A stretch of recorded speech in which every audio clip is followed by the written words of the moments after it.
क्या आपने कभी सोचा है कि मेरे इस मानवीय जीवन का क्या अस्तित्व है? मेरे लिए इस मानव जीवन जो कि ईश्वर की अनमोल देन है, उसका क्या महत्व है? क्या आपने कभी अपने आप को गहराइयों से जानने का, समझने का प्रयास किया है? आइए हम जीवन के इस सत्य को एक कहानी द्वारा समझने की कोशिश करते हैं। साथ संगत जी, बड़े प्रेम से कहना धन निरंकार जी। आप सतगुरु माता जी की कृपा से स्वस्थ होंगे और तंदुरुस्त होंगे। तो जो आज के विचार हैं वह प्रेरणादायक और जिनका एकमात्र उद्देश्य है आपके जीवन में आत्मिक सकारात्मक जीवन में आनंद हो। हमारे चैनल पर रोज शाम को 7 बजे वीडियो अपलोड होता है।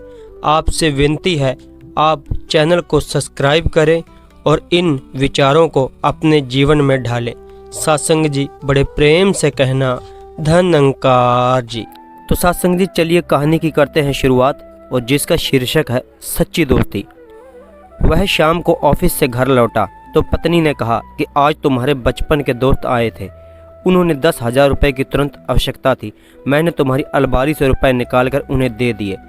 कहीं लिखना हो तो लिख लेना। इस बात को सुनकर उसका चेहरा हतप्रभ हो गया, आंखें गीली हो गई, वह अनमना सा हो गया। पत्नी ने देखा, अरे क्या बात हो गई? मैंने कुछ गलत कर दिया क्या? उनके सामने तुमने फ़ोन पर पूछने पर उन्हें अच्छा नहीं लगता। तुम सोचोगे कि इतना सारा धन मैंने तुमसे पूछे बिना कैसे दे दिया, पर मैं तो यही जानती थी कि वह तुम्हारा बचपन का दोस्त है। तुम दोनों अच्छे दोस्त हो, इसलिए मैंने यह हिम्मत कर ली। कोई गलती हो तो माफ़ कर दो। मुझे दुख इस बात का नहीं है कि तुमने मेरे दोस्त को रुपए दे दिए। तुमने बिल्कुल सही काम किया। तुमने अपना कर्तव्य निभाया। मुझे इसकी खुशी है। मुझे इसका दुख इस बात का है कि मेरा दोस्त तंगी में था। यह मैं कैसे समझ नहीं पाया। उस 10,000 रुपये की आवश्यकता आन पड़ी।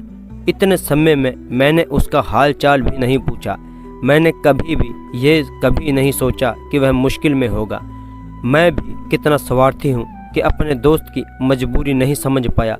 जिस दोस्ती में लेन देन का गणित होता है वह केवल नाम की दोस्ती होती है, उसमें अपनत्व नहीं होता। हमने किसी का काम किया है तो सामने वाला भी हमारा काम करेगा, ऐसी अपेक्षा रखना ही दोस्ती नहीं है। दोस्ती को दिल के दरवाजे की खामोशी घंटी है, साइलेंट बेल है, जो बजे या ना बजे हमें भीतर से ही इसकी आवाज़ सुन लेनी चाहिए। यही होती है सच्ची दोस्ती। तो सत्संग जी, हमें इस कहानी से क्या प्रेरणा मिलती है? हमें इस कहानी से यही प्रेरणा मिलती है कि सच्ची दोस्ती किसी पैसे की मोहताज नहीं होती। क्योंकि जब भी दोस्त अगर मुसीबत में होता है तो हमें अपना कर्तव्य को पूरा करना होता है। हमें अपने दोस्त की मदद करनी चाहिए, वह बेशक आर्थिक रूप से है या किसी और रूप में। अगर उसे पैसे की ज़रूरत है तो हमें पैसे देने चाहिए। अगर दोस्त हमारा मुसीबत में हो तो उसे हमें मुसीबत से बाहर निकालना चाहिए। यही होती है सच्ची दोस्ती की निशानी।